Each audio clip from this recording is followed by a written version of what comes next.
우리 지난달에 이제 새로운 유엔 총회 회기가 시작되면서 유엔에 가입되어 있는 주요 국가의 정상들이 유엔 본부에서 연설을 이제 쭉 했습니다. 우리나라 이재명 대통령도 지지난주 유엔에서 연설을 하고 또 돌아왔고요. 그런데 그 가운데 이제 단연코 화제가 된 것이 우리 이 대통령과 같은 날 있었었던 그 트럼프 대통령의 연설이었습니다. 연설의 요지는 이렇습니다. 이제 더 이상 국제기구 같은 거는 필요가 없다는 거예요. 유엔은 심심한 유감 표명 외에는 도대체가 하는 일이 없다. 그러면서 이제 세계화가 혼란과 분쟁을 계속하여서 부추기고 있다. 원래 15분의 제한 시간이 있는데 뭐 누가 막을 수 있겠어요. 그래서 이 트럼프가 1시간 동안 연설을 하면서 그러니까 세계 평화, 뭐 기후 협약 나는 이런 거 모르겠다라는 거예요. 그동안에 전 세계가 이 세계화와 그리고 자유무역 그리고 장벽을 허물고 국경을 초월한 그런 인류 공동의 개념들을 계속해서 발전시켜 왔는데 이 트럼프가 그것들을 다 부정하는 것이죠.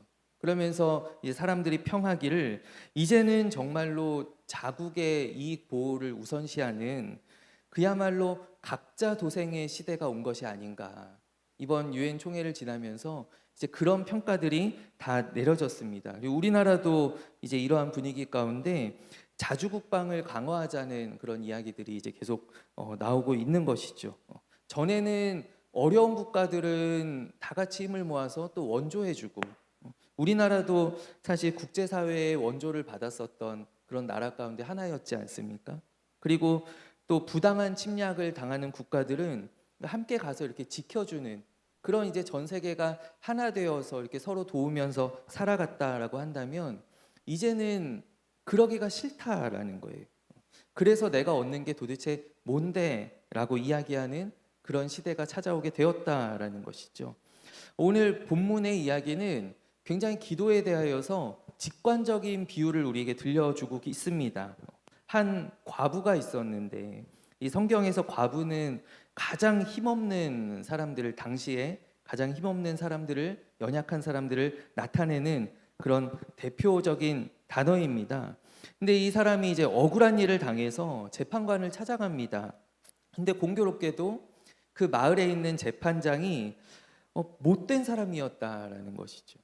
이 사람은 성경에 하나님을 두려워하지도 않고 또 그렇기 때문에 당연히 사람을 무시하는 사람을 우습게 보는 그런 사람이었습니다.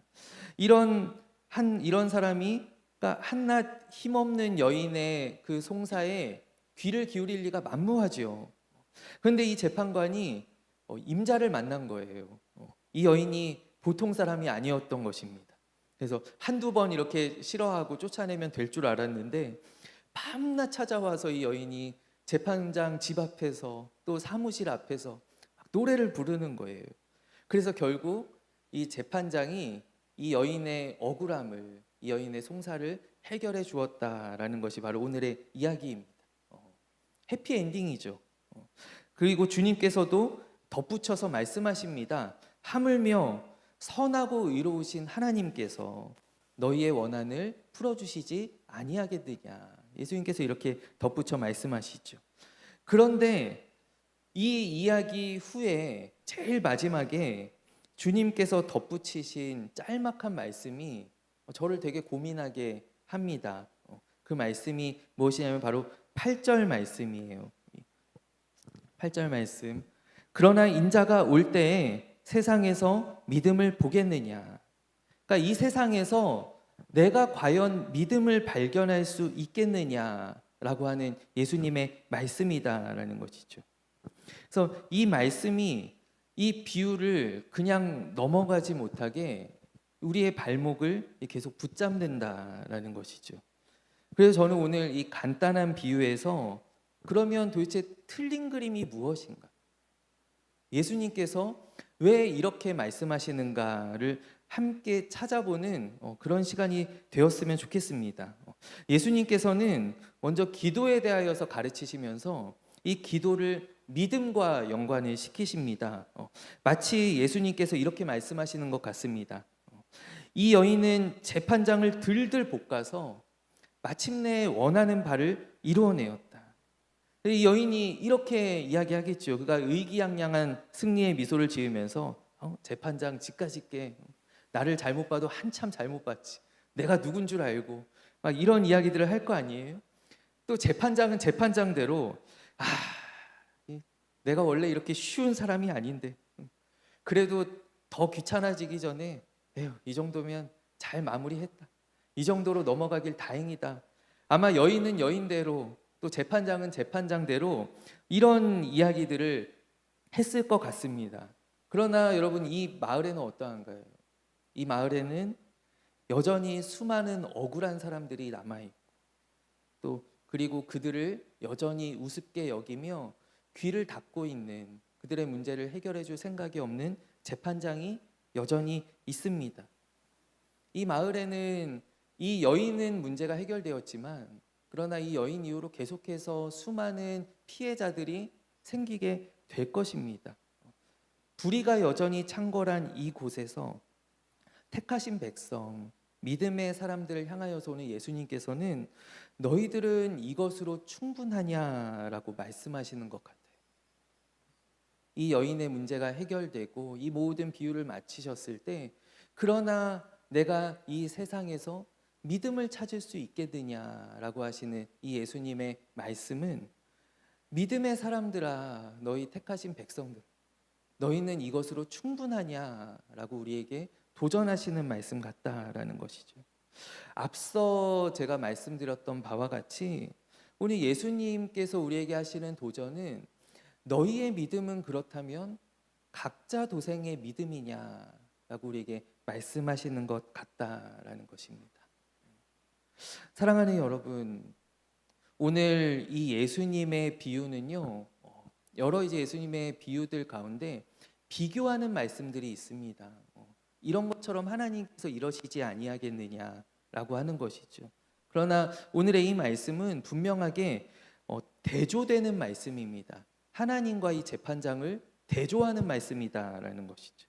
이 비유에는 불의한 재판장이 등장하고요, 그리고 자신의 문제에 굉장히 몰두해 있는 그런 한 여인이 등장합니다. 근데 이 이야기를 통하여서 우리가 그러면 생각해 보아야 할 것은 무엇이냐면, 우리는 의로우신 재판장이신 하나님이라면 어떻게 하셨을까? 그리고 또 그분께 올려드려야 하는 믿음의 사람의 마땅한 기도는 어떠한 기도인가를 이 대조되는 이야기를 통하여서 생각해 봐야 된다라는 거예요. 오늘 이 이야기를 통하여서 하나님도 그러하시겠구나, 우리도 이렇게 해야 되겠다라는 것이 아니라, 이야기를 통하여서 그러면 선하신 하나님이라면 어떻게 하실까? 또 우리 믿음의 사람들이라면 하나님께 어떠한 기도를 드려야 할까? 그러니까 무엇이 믿음이며 무엇이 바로 믿음의 기도인가 하는 것을 우리가 생각해 보아야 한다라는 것이죠.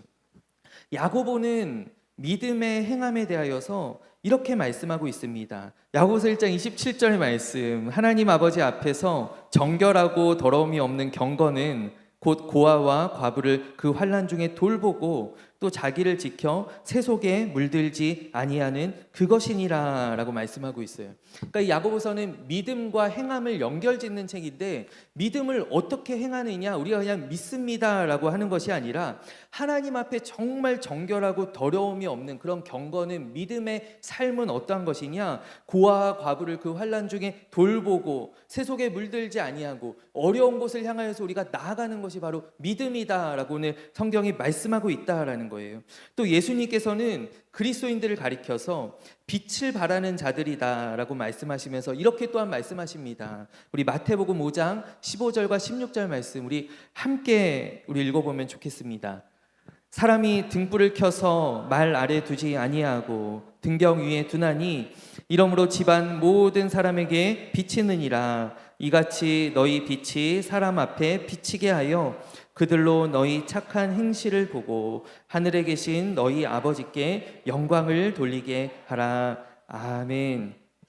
이 빛을, 우리가 다 빛을 내는 사람, 빛을 발하는 사람들로 하나님께서 세우셨는데, 이 빛을 그냥 테이블 아래에 숨어서 이 빛으로 우리만 밝고 우리만 따뜻한 것이 아니라 이 빛을 비추어야 한다라고 예수님께서 말씀하고 계시다라는 것이죠. 우리가 지금 추석 연휴를 지나고 있고 또 바로 내일 추석 명절을 앞두고 있습니다.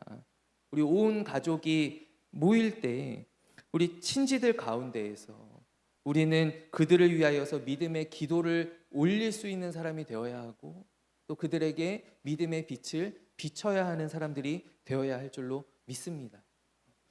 또 저는 이 명절을 지날 때마다 굉장히 마음 한켠이 무거운 것이 무엇이냐면 여전히 이 땅 가운데 가득한 그런 미신과 또 우상 숭배들의 문화들이에요. 저희 큰 집도 그러니까 저희가 왕래할 때까지 여전히 제사를 드리던 그런 집이었습니다. 올해는 이제 지난 여름부터 그 K-팝 데모런터스가 혹시 보신 분들 있으시죠? 예.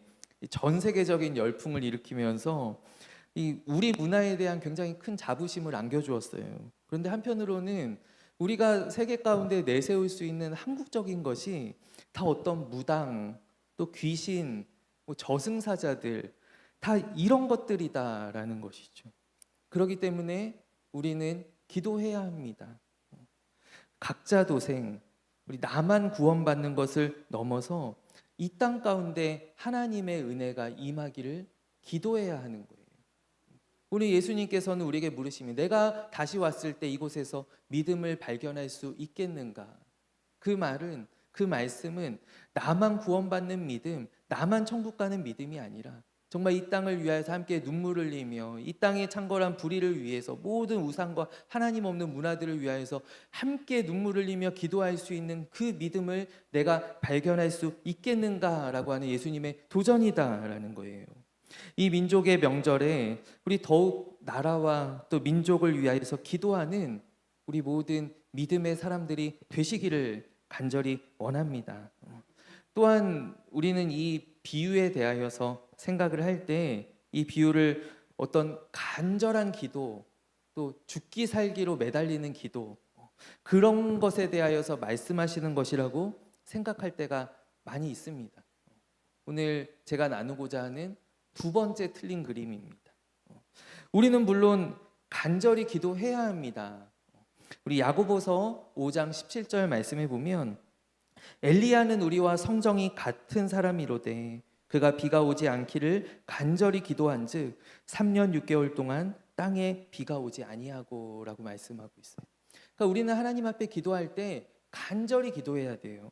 그런데 그러면 우리가 얼만큼 간절해야 하는가라는 거예요. 얼만큼 간절해야 하나님께서 우리의 기도를 들어주시는가. 우리가 기도할 때 우리의 뜻대로 되지 않을 때 기도의 응답이 더디다라고 느껴질 때 우리가 더 열심히 더 간절히 여기에 매몰되면 안 된다라는 거예요. 하나님께서는 어떤 우리의 간절함에 누가 더 이번에 간절하게 기도하는지 보자. 우리 임마누엘 교회에서는 정집사가 1등이로구나, 김권사가 2등이로구나 이렇게 하나님께서 순위를 매기시거나 우리를 경쟁시키지 않으신다라는 것이에요. 오늘 말씀 가운데 나타나는 우리 하나님은 불의한 재판장과는 완전히 다른 대비되는 선하고 의로우신 하나님이시잖아요. 만약에 이 이야기를 우리가 다시 한번 생각해 보았을 때 여기에 등장하는 재판장이 만약에 정말 공정하고 부지런한 사람이었다라고 한다면 여인이 이렇게 하지 않았을 것이다 라는 것이죠. 여인이 어떻게 했을까요? 정말 그런 재판장이 있는 마을이었다면 이 여인은 한번 재판장을 찾아가서 재판장님, 나에게 이러한 어려움들이 있습니다. 내가 이것 때문에 이렇게 괴롭습니다 라고 이야기하고 그는 기다렸을 거예요. 2번, 3번, 10번 찾아가는 일이 없었을 거예요. 아마 기다리는 동안에 재판장이 신속하게 이 일들을 처리해 주었을 것입니다. 왜냐하면 이 여인이 한 번만 이야기하고 기다렸을 이유는 무엇이냐면 그 재판장이 이 일을 공정하게 처리하기까지 그 여인의 문제를 해결해 주기까지 쉬지 않았을 것이기 때문입니다. 여러분, 우리가 기도하는 하나님은 불의하고 사람을 무시하는 하나님이 없다라고 하는 그런 재판장이 아니라 바로 선하고 의로우신, 우리를 위하여 애쓰시고 쉬지 아니하시는 바로 그 재판장이 우리가 기도하는 하나님이시다라는 거예요. 그 하나님은 어떠하신 하나님인가? 우리의 모든 형편을 아시고 우리의 작은 신음에도 응답하시는 바로 그러한 하나님이 우리가 기도하는, 우리가 간구하는 바로 선하고 의로우신 재판장이신 줄로 믿습니다. 어두움에 밝은 빛을 비춰주시고 너의 작은 신음에도 응답하시는, 너는 어느 곳에 있든지 주를 바라고 주만 바라볼지라. 우리의 작은 신음에도 귀 기울이시고 또 응답하시는 그 하나님 앞에 우리는 우리의 모든 어려움들을 낙심하지 말고 아뢰야 할 줄로 믿습니다. 그러기에 오늘 예수님께서는 이 비유를 말씀하시면서 우리에게 무엇을 먼저 당부하시는가? 너희들이 기도할 때 낙심하지 말아라 라고 말씀하십니다. 야고보서 1장 6절 말씀에 보면 오직 믿음으로 구하고 조금도 의심하지 말라라고 말씀하십니다. 낙심하지 말라라고 하시는 이 예수님의 말씀은 너희가 기도할 때 의심하지 말아라라고 하시는 말씀이다라는 거예요. 근데 우리는 이 의심하지 말라라는 것을 우리가 이렇게 오해할 때가 많이 있는 것 같아요.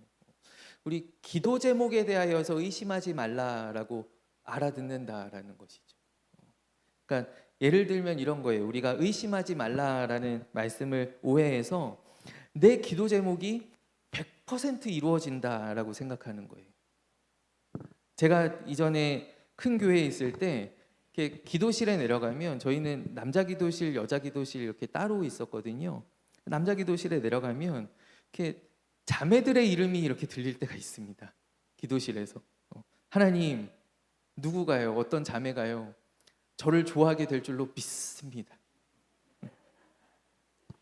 하나님, 저에게 주실 줄로 믿습니다. 하나님, 저 이제 돌진하겠습니다. 저 이제 고백하겠습니다. 하나님, 마음을 열어주십시오. 하나님, 믿습니다. 믿습니다. 이렇게 기도하는 거예요. 여러분, 이 믿음이 조금 과해지면 어떻게 됩니까? 여러분, 스토커가 되는 겁니다. 이 믿음이 아니죠. 저희 반주하는 첫째가 제가 확실히 아는 기도하는 때가 있습니다. 물론 얘가 기도를 많이 할 것이다 라고 저는 생각을 하지만은, 그러나 얘가 확실하게 기도하는 때가 언제냐면 시험 시간이에요. 시험 시간. 시험을 이렇게 보다가 아니 100점 맞을 수 믿습니다. 100점 맞을 줄 믿습니다 하고 찍는 거예요. 제가 확실히 아는 이유가 무엇이냐면 얘가 찍고 돌아와서 꼭 저한테 자랑을 해요. 아빠, 오늘 모르는 게 있었는데 내가 기도하고 찍었어 라는 거예요. 100점 맞을 줄 믿습니다 하고 찍는 거예요. 그런데 100점을 맞을 때도 있고 안 맞을 때도 있거든요. 그게 맞을 때도 있고 틀릴 때도 있거든요. 그러니까 우리는 보통 의심하지 말라라고 할 때 내 기도가 이루어진다라는 것을 의심하지 말라라고 생각할 때가 많이 있어요. 그래서 하나님, 내가 믿습니다. 하나님 해주실 줄로 믿습니다. 나에게 주실 줄로 믿습니다. 이것을 해결해 주실 줄로 믿습니다. 이 문제를 넘어갈 수 있을 줄로 믿습니다. 그런데 오늘 이 의심하지 말라, 기도할 때 의심하지 말라라는 말씀은요, 기도의 제목에 대하여서 100% 믿으라라는 것이 아니라 하나님에 대하여서 의심하지 말라. 이 기도를 들으시는 하나님에 대하여서 의심하지 마라. 내가 100점이 아니어도, 내가 공부한 만큼만 정직하게 점수가 나와도 나를 선하게 인도하시는 그 하나님을 100% 신뢰하라라는 것이죠. 그 하나님에 대하여서 의심하지 말라라고 하시는 바로 성경의 말씀입니다. 우리가 선하신 하나님을 믿고 기도를 쉬지 아니하는 그런 저와 또 우리 모든 성도님들이 되시기를 간절히 원하고, 우리가 이 정말 각자 도생의 시대에 우리가 서로 사랑이 없고, 우리가 서로의 아픔, 어려움들을 돌아보지 않고 관심이 없어지고 있는 바로 이 시대에 우리의 지경을 넓혀가는 그런 우리 모든 성도님들이 되시기를 간절히 원해요. 그리하여서 우리 각자 도생이 아니라 정말 빛을 비추는, 이 땅 가운데 빛을 비추는 바로 주님께서 찾으시는 그 믿음의 사람들이 우리 한 사람 한 사람 되시기를 간절히 원합니다. 오늘 이 말씀 가운데 정말 주님께서 이 땅에 다시 오실 때 내가 이곳에서 믿음을 발견할 수 있겠는가? 바로 주님께서 찾으시는 그 한 사람이 내가 되는 축복이, 그 은혜가, 주님이 찾으시는 그 한 사람, 그 예배자, 내가 그 사람 되길 간절히 주께 예배하네. 바로 그 사람이 내가 되는 은혜가 우리 함께 말씀을 나누는 우리 모두에게 임하게 되기를 간절히 원합니다. 우리 이 시간 함께 기도하겠습니다. 하나님 아버지, 오늘 주님의 기도에 대한 비유의 말씀을 통하여서 우리의 기도의 지경을 넓혀주신 줄 믿고 우리가 감사를 드립니다. 아버지, 우리가 기도할 때 오해하는 많은 것들, 우리의 틀린 그림들을 주님이 이 시간 다 찾아내고 또 새롭게 바꾸는 은혜가 아버지 우리 모두에게 주님 임하게 하여 주시옵소서. 우리 이제 추석 명절을 앞두고 있습니다. 우리 민족의 명절을 지나며 우리 모든 가정에 샬롬의 평화가 넘쳐나게 하여 주시옵고, 아버지 여전히 미신과 또 우상이 가득한 우리 귀신과 교제하는 아버지 이 땅 가운데 주님 불쌍히 여겨주셔서 하나님의 나라가 이곳에 임하게 되는 아버지 모든 문화들을 이기는 아버지 그리스도의 계절 성령의 바람이 불어오는 역사가 일어나기를 주여 소원하오니 하나님 이 땅 가운데 임하여 주시옵소서. 올해도 함께 하시는 주님 감사합니다. 살아계신 예수 그리스도의 이름으로 기도하옵나이다. 아멘.